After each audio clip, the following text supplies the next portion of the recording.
Patay ang isang tricycle driver matapos pagbabarilin sa Bacolod City. 11 naman ang arestado sa magkakahiwalay na operasyon kontra droga. Sa Benguet, Sorsogon at Camarines Sur, may unang balita, si John Consulta.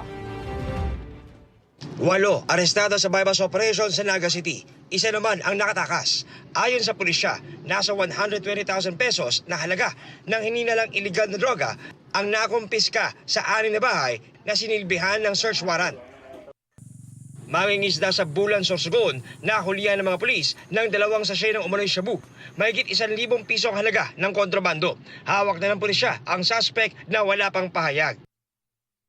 Sa bypass operation sa La Trinidad, Benguet, nakumpiska ng PIDEA at PNP ang 4,000 gramo ng pinatuyong dako ng marijuana. Halos kalahating milyong piso ang halaga ng mga ito. Wala pang pahayag ang 2 arestadong suspect. Tricycle driver dead on arrival sa ospital matapos barilin habang nakaparada sa isang subdivision sa Bacolod City. Tinitingnan ng pulisya kung nag-ugat ang krimen sa alitan dahil may nakaaway daw ang driver. Tinutukoy pa ang pagkakinalan ng suspect. Ito ang unang balita. John Consulta para sa GMA Integrated News. Igan, mauna ka sa mga balita. Mag-subscribe sa GMA Integrated News sa YouTube.